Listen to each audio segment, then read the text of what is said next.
حمید خان ہیں میاں والی سے، وہ کہتے ہیں میاں نواز شریف کہتے ہیں ہم وہ نہیں جو کہتے تھے 50 لاکھ گھر بنائیں گے، ہم جو کہتے ہیں وہ کرتے بھی ہیں۔ میاں صاحب کے اس بیان میں آپ کو کتنا وزن اور صداقت، جھوٹ، دروغ، منافقت، تضاد۔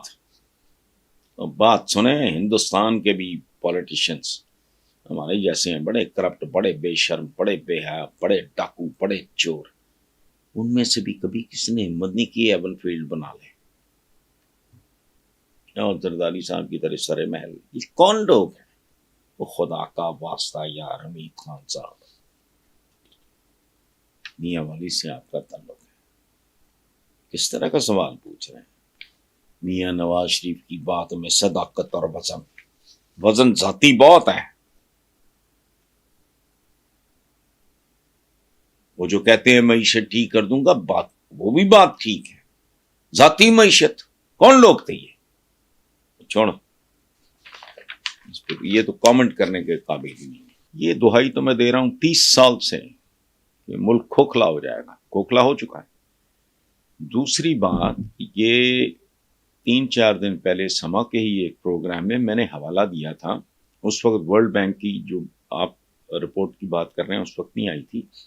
اس وقت میں نے کہا تھا کہ بیرون ملک کہیں کیسر بنگالی ہمارے ایک اکانومسٹ ہیں، ان کی تقریر تو بہت لمبی تھی، اس کا جو سینٹرل آئیڈیا تھا، ایک جملہ میں نے اپنے پروگرام میں اس کا حوالہ دیا اور کہا وہاں ہمارے شبر زیدی جو ایف بی آر کے سابق چیئرمین وہ بھی موجود تھے، کیسر بنگالی صاحب نے جو کہا وہ تو لمبی بات ہے، ایک جملہ سن لیں، پاکستان کی اکنامک ونڈو بند ہو چکی، اقتصادی کھڑکی ہی بند ہو چکی ہے۔ اس بات کو ہو گئے ہیں کو 5-6 دن۔ یہ جو ورلڈ بینک کی رپورٹ ہے، میں نے بھی آج ہی اخبار میں پڑھی ہے، معاشی ماڈل ناکارہ ہو نہیں چکا، یہ ڈے 1 سے ناکارہ ہے، چونکہ یہ اس ملک کی بدماشیہ جسے ہمارے ہاں اشرافیہ کہتے ہیں، یہ ان کے لیے ہے، یہ عوام کے لیے ہے ہی نہیں۔ اچھا، وہ کہتے ہیں غربت کے تمام منصوبے ذو حالی کا شکار ہو چکے، یہ کیا بات ہوئی ہے؟ غربت ہے کیوں؟ یہ بے نظیر انکم سپورٹ پروگرام فلانا ڈمکانا، یہ جو بیت المال وہ بدبخت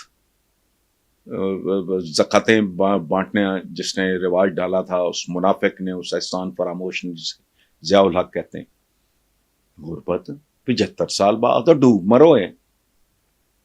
یہ حکمران خودکشیاں کریں یا ان کا کو بندوبست کرو؟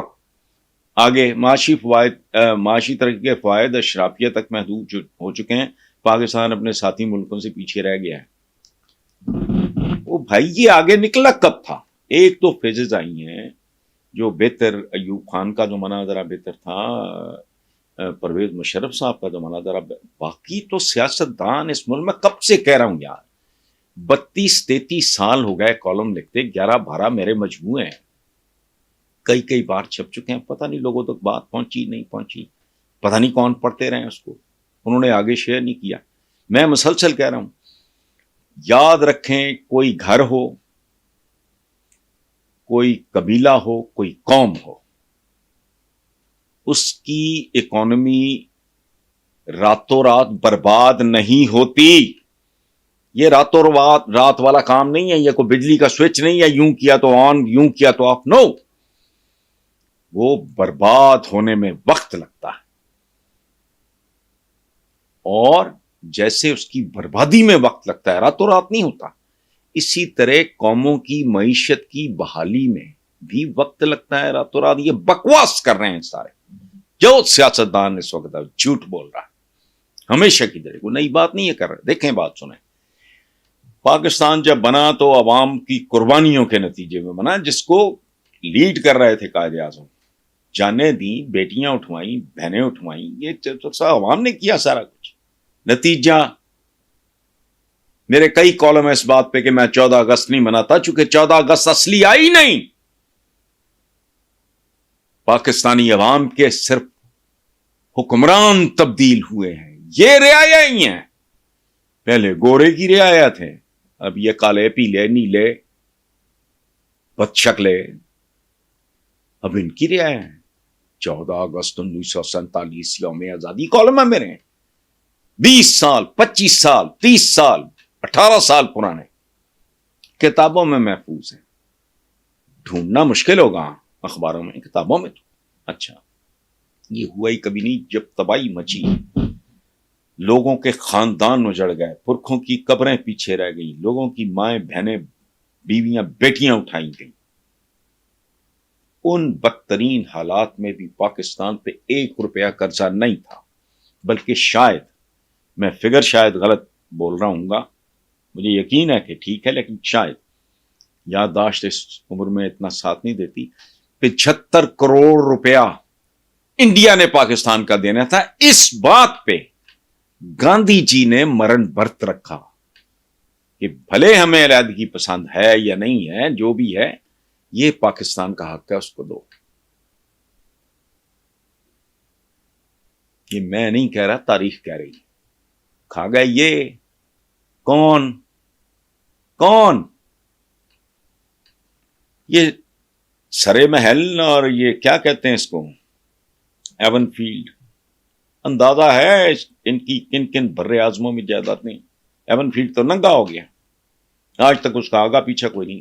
سابق سیکرٹری شمشاد نے کہا کہ میں نے بندہ وہ کورین یا جو بھی ڈائیو والا تھا ملایا تھا، بعد میں ان کو کمیشن دینے کے چکر میں وہ اندر ہو گیا. یہ باقاعدہ انٹرویو ہے شمشاد صاحب کا، سابق سیکرٹری خارجہ. میں ان کو 2-4 دفعہ زندگی میں ملا ہوں. تھورو جنکشن، دیانتدار آدمی، سچا آدمی. یہ ہے پھر الیکشن.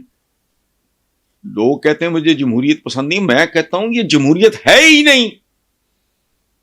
تم گندی نالی کا گندا پانی لوگوں کو پلا رہے ہو اور بوٹل پہ تم نے لکھا ہوا ہے آب زمزم. یہ جمہوریت ہے ہی نہیں. یہ جمہور یعنی عوام کا قتل عام ہے. سو تجزیہ میں نے کیا کرنا ہے، میں تو بہت پہلے کیسر بنگالی کی میں نے کہا، میں 4 دن پہلے کوئی اور سوال تھا تو میں نے کہا جاؤ پڑھ لو کہ اکنامک ونڈو بند ہو چکی ہے. اور کیسر بنگالی صاحب ایک سیریس آدمی ہے، ہی از این اکانومسٹ. 7 شپرزادی بیٹھے تھے، ایک اور خاتون تھی پڑھی لکھی. تو میں تو سن کے مجھے کوئی حیرت نہیں ہوئی، اس لیے کہ یہ بات میں مسلسل کر رہا ہوں. جب تک اس ملک میں بنیادی اور جوہری تبدیلیاں نہیں آتی، عوام کا کوئی مستقبل نہیں. ان کے پیٹ پھولتے جائیں، وہ نہیں ہونا. یہ بنیادی تبدیلیاں جب تک نظام میں نہیں آئیں گی. یہ تو پرو اشرافیہ بھی بدماشی ہے. چور چکا چودھری تے گنڈی رن پردان، یہ محاورہ اتنا ہی پرانا ہے جتنا پنجابی زبان ہے. اردو کی تو عمر بہت تھوڑی ہے. چور چکا چودھری تے گنڈی رن پردان، یہ پاکستان کی اکانومی ان لوگوں کے لیے. عوام کو پھر بجلی کے جھٹکے ہیں، فلانا ہے، بھوک ہے، ننگ ہے، غربت ہے. اور ملک ہے 75 سال بعد بھی لوگ کس چیز کے لیے کلپ رہے ہیں یار؟ حیران کن بات ہے. 2 وقت کی روٹی، یار کیا قوم ہے جس کا مسئلہ 2 وقت کی روٹی ہے؟ تعلیم کو مارو گولی، علاج پہ بھیجو لعنت، عزت احترام تھانہ کچہری ادھر ادھر، اس پہ بھی 4 حرف بھیجو. 2 وقت کی روٹی. اور پورے ملک کی تاریخ اٹھا کے دیکھ لو، ہمیشہ یہ رنڈی رونا رہا ہے. حبیب جالب پاگل تھا، 20 روپئے مناٹا، اس پر بھی ہے سناٹا. گاتا پھرتا تھا اس ملک میں جلسوں میں. اس وقت 20 روپے مناٹا افورڈ کرنا ناممکن تھا، لوگ روتے پھرتے تھے. فلم بنی اس ملک میں روٹی. یہ میں بات کر رہا ہوں 60s کی. خدا کا خوف کرو. اس پہ تجزیہ میں نے تجزیے کی کیا ضرورت ہے؟ جس ملک میں عوام کی بھاری اکثریت، عوام تو 100% لوگوں کی، مڈل کلاس کے لوگوں کی زندگیاں عذاب ہو گئی ہیں، اس پہ تجزیے کرنے کی کیا ضرورت ہے؟ کچھ بھی نہیں. جس میں ہمت ہے اپنا حق لے لے، ختم.